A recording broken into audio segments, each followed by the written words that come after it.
Hey, it's Adventure Brad and Nikki Noodles. Come on, girlies. Get those paws cleaned off. Yep. Missy, come here.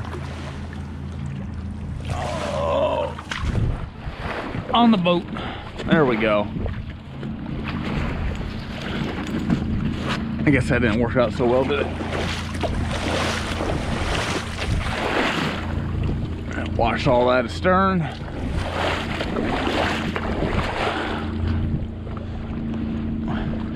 So anyways, it's your favorite adventure buddy here, Adventure Brad. And I'm out on my outboard boat today.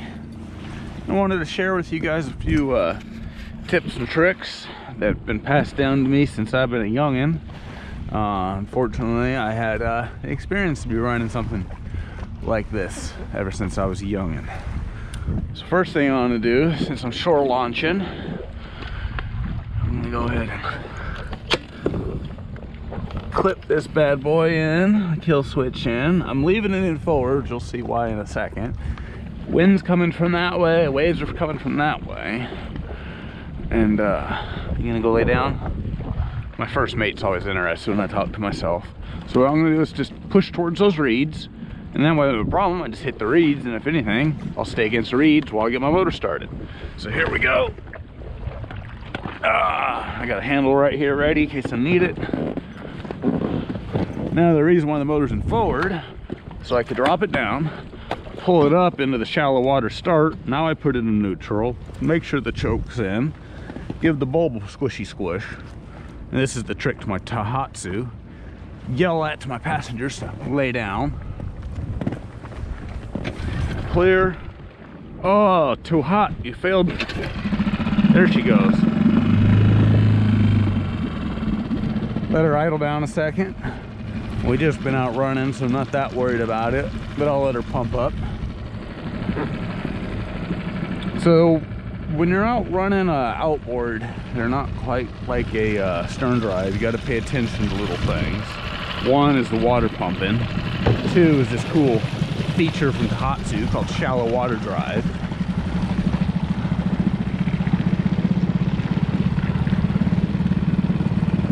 I'm gonna try to get on out of here.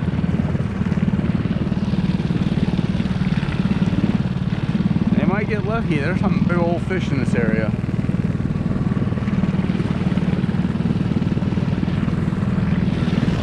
Alright, it's deep enough. I'm gonna drop this thing in, step on out.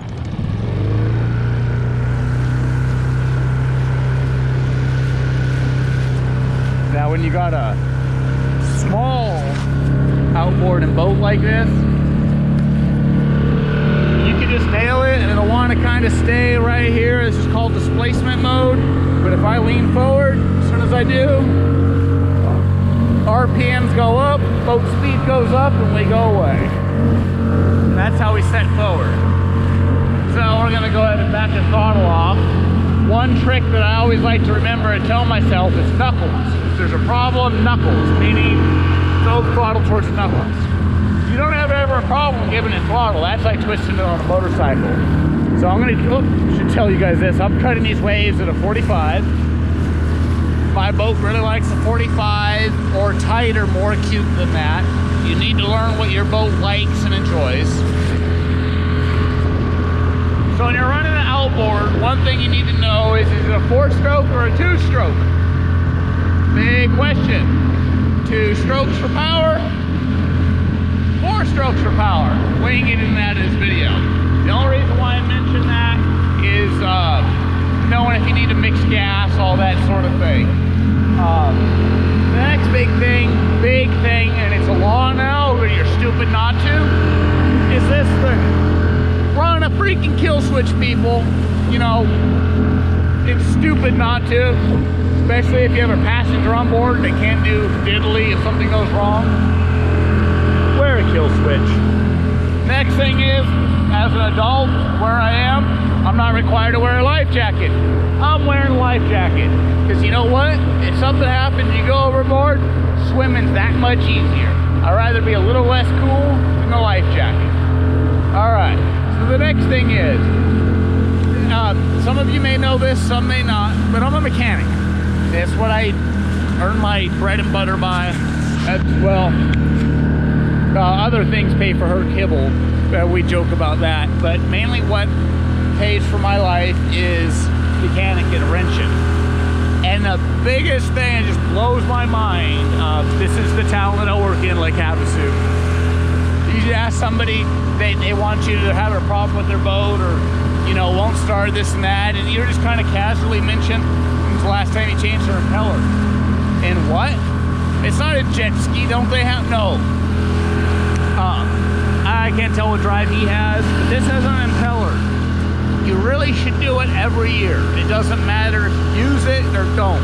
If it dries up, it doesn't pump water to your boat, you don't get no cool little piss coming out the back, and the boat don't go. It'll seize up and lock up. These are water cooled, they need it. So yeah, leash it up, impeller it up. Next thing is cruise. Enjoy the scenery. Don't be an idiot, go 100 miles an hour everywhere you go. You'll miss a bunch of really cool stuff. A little mini Cliffs Dover here. But as we continue, I want to mention the next thing. Now this is a vital thing. Something my pa taught me when I was just, you know, knee-high to a short grasshopper, or in this case, about pectoral fin high to a uka moi moi. Is this magic right here? Daddy taught me that. We used to do all kinds of fun things in a little tiny boat with an outboard. Fun things. I've been to Catalina on a boat not much bigger than this. I have 26 miles across the sea. Da-ding, da-ding, da-ding, da-ding, da-ding, on a little aluminum boat. Yeah, that's way before YouTube. Anyways, there's this video. It's not hard to find. It's pretty popular on the fails video. Just go ahead and cut this throttle down so I can talk at a more normal rate. There's this video of these two chicks just going along, having a dandy of a time. Ba-ding, ba-ding, ba-ding, a little inflatable boat like this, and then the motor just decides he ain't hanging out no more, and he skips the party. The one thing that would have saved that is this. This ain't gonna do diddly. If you're in like 6 inches of water, it might act as a buoy. More than likely it's gonna break off. So what I have here is a really strong secure point on the transom, tied in, and I just have a rope through here. So in case, and I periodically check these, but in case something happens, you catch a vibration, it starts to come loose, you forget to tighten them, whatever, the thing doesn't come off. That's very important. You don't want to lose your outboard. It's a lot better to have it off and dangling to the side. Truth be told, when mine comes loose on this, it's probably going to go into one of these little floaty things that I'm relying on to stay up. Ain't going to be a bad day. So anyways, back on plane. We'll ease on to it here. Let the dog look around.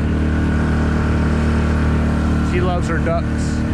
We'll sight her in on a duck here.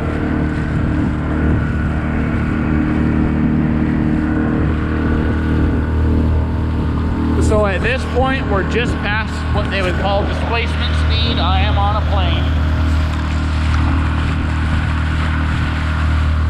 Probably only doing 8 to 10 miles an hour, not warp speed fast, but it cruises along.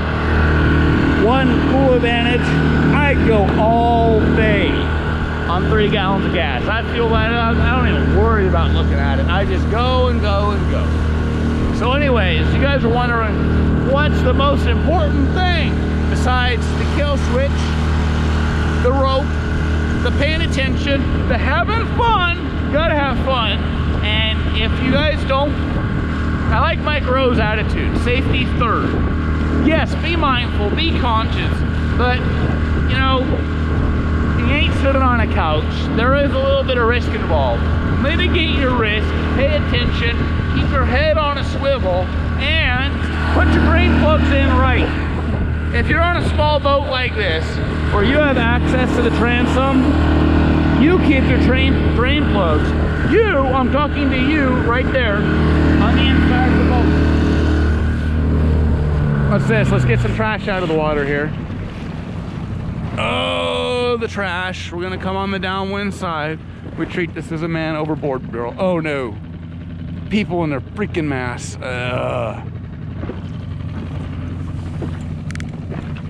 That's just nasty. Nasty, nasty.